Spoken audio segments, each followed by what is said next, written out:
Ciao everyone, welcome back to my channel. I am in the popular and hip neighborhood Dorćol, and today I am on my way to have lunch at this Italian restaurant. I'm supposed to record all of the video at Eat Italia. Okay, so my microphone died while we were sitting and eating and Mia explaining about the food, but other parts of the experience, my microphone did work. So I'm going to share Mia talking about the family restaurant and the grocery store downstairs, and then we'll loop back into my sit-down talk about how living in Belgrade, Serbia has changed how I eat and connect with people over food.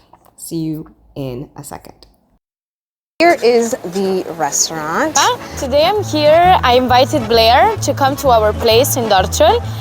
We wanted to show you our restaurant. It's a family-owned business restaurant that exists over 10 years, and we love to keep our tradition. Everything is 100% Italian. My dad is from Bologna, so Romagnolo, and he loves, to make everything 100% how is in Italy. We start with the coffees that, you take a coffee in 2 minutes, not in 20 days, So yeah, we can go inside and let me, welcome you in the restaurant. Please. After you. Oh, thank you. Okay, welcome to Italian. Here we have our little shop with all the Italian products. Here is our vetrina. We call it in Italian. I don't know what to say it in English. But here, usually in the morning we have ready sandwiches. Now, it's a little bit late. That's something that we sell already till 12, till noon. We have fresh croissants, focaccias and stuff like that, but it's a bad time now. But the main thing are the prosciutto, mortadella. We have, this is fiocco salame. It's some, traditional hams and prosciuttos. Thank you, Mia and Eat Italia, for having me for lunch. This was a really beautiful experience. I know nothing about Italian food, so I'm glad that you picked the dishes and the drinks and explained all the ingredients. I felt like I was back in Italy, and now I feel like I have a second home and a new friend, just bonding and talking over food and Belgrade. One really important thing I learned about living in Serbia, and actually in other parts of the world, is that food and drinks is not just about the physical food and it tasting good. It's about the experience. It's about the company you're with. It's about the energy, the good vibes. But here, especially in Serbia, where food is so central when it comes to connecting with people, bonding with your romantic partner or your family or your friends, showing people a good time that come to visit. I just know that the last almost 3 years I've lived here, the way I eat has really changed. Many Americans were always in a rush to eat, to drink. That's why we have a lot of the fast food places, the to-go places, or at the office, they're eating at their desk, or at break, they're just quickly eating. But that's just not the case here in Serbia or in most places I've lived in. People really take their time to eat, to enjoy their meal.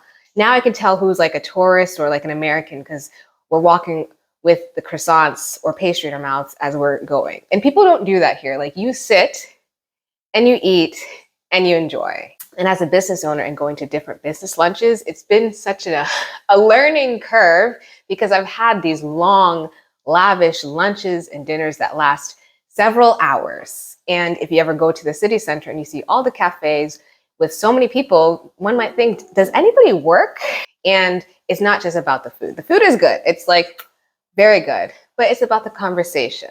It's about who you're eating with. I went to my first Slava. It was just a whole experience. And I really wish I could go to one this year so I can do a video, because that is something unlike anything I've ever experienced. And it was for 10 hours at this kafana. The host rented it out. And I know it's not a traditional Slava, but in that case, he rented it out and invited friends. And it's just such camaraderie amongst the guests to sing, to drink, to eat. And it was not just a feast. It's a feast time 3, because there was so much food. My wine glass was never empty. And this is such a beautiful experience. I know in the US, many people may have food addictions, or because our food is just so addictive, and it's about quickly eating and getting back to work, quickly eating and being as productive as you can.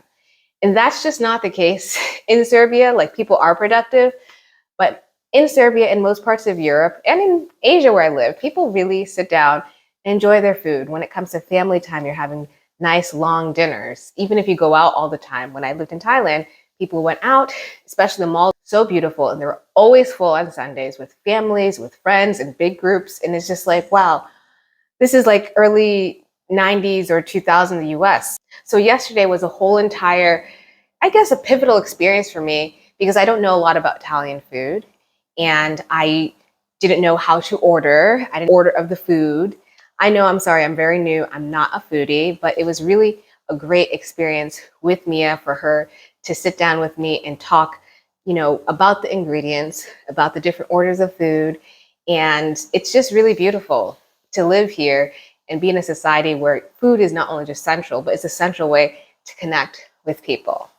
I'm not a coffee girl. I like afternoon tea. And over the years, people have asked me to join them for coffee or join them. And I'm like, I don't drink coffee, I drink tea.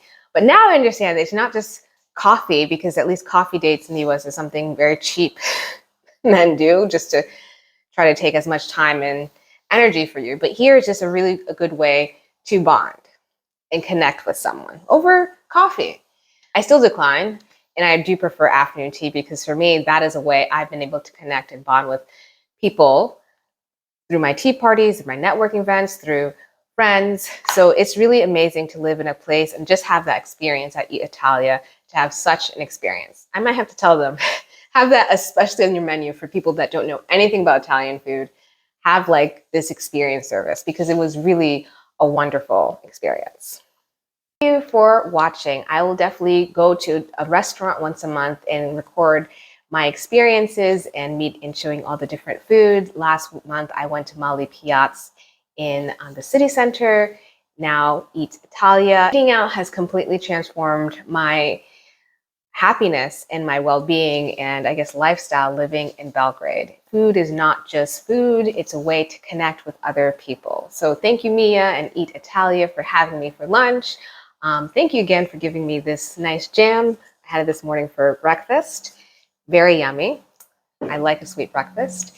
And I look forward to creating more content, once a month going to a restaurant to show you all that Belgrade has a lot of local and international cuisine. So don't forget to comment, share, subscribe, and share like how long do you have your lunches or dinners? How long do you spend with friends drinking coffee or tea or going out for drinks? What are some of your favorite local and international restaurants here in Belgrade? And let me know your thoughts in the comment section below. Okay, bye!